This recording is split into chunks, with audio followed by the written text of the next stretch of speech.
За сая цуглуулсан үсээрээ та бүхэнд 4 төрлийн ширээг танилцуулахад бэлдсэн байгаа. За эхний ширээ бол Америк стилийн ширээ байгаа.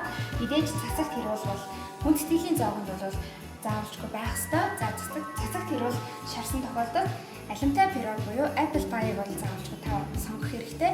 За ингээд шинэ жилийн уур амьсгал оруулахын тулд бид нэр амны салфеткын дээрээ ийм жижигхэн чимэглэлийг тавиад өгөх юм бол уур амьсгал нь хөрхөн ороод ирж байгаа. За мэдээж амьд цэцгэр чимэглэх юм бол ширээ маань гоё дулаан уур амьсгалтай болоод ирнэ. Мэдээж та лаг сонгож хасаагаарай. За ингээд дараачихаа ширээг танилцуулъя. За тэгэхээр энэ ширээ бол хүүхдэд зориулсан ширээ байгаа. Мэдээж амттайгаар дүүрэн. За хүүхэд болгон бэлэн төртэй байдаг учраас ширээ болгон бяцхан бэлгүүдийг ингээд бэлдсэн байгаа. За бэлэг болгон өөр байгаа. Энд бол онгоц бай, чихэр бай гэдэг өөр датчтай. За мөн хүүхдүүдэд зориулаад cupcake-ийг сонирхолтой байдлаар ингэж чимгэлж болно. Доор мөн үрмийн жимс хийгээд cupcake-ийг тавьхад ийм гоё болж байгаа шүү.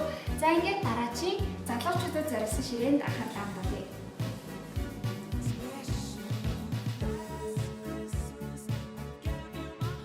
За тэгэхээр энэ ширээ бол залуучуудад зориулсан ширээ байгаа. Мэдээж гэртээ үйлчлэг зохиогч байгаа бол ууц зүйлийг таарч бэлдэх хэрэгтэй. За энэ бол мэдээж корона байна. Залуучууд коронавирус буцахгүй. За мэдээж корона байгаа тохиолдолд пиний даралт заашгүй байх хэрэгтэй.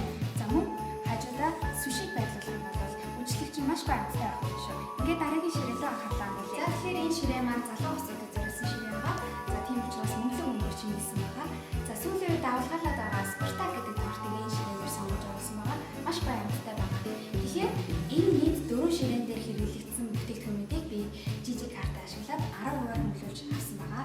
Та бүхэн маань шинэ жилийнхаа шинэ хүнсийг шинэ нэрээр good price-аас аваарай. Зөвхөн жижиг картаараа 12 дугаар сарыг дуустал good price-аас бүх бараагаа 10 хүний хөнгөлөлтөөр авах бэлгээ аваарай. Шинэ жилийн шинэ хүнсээ шинэ нэр.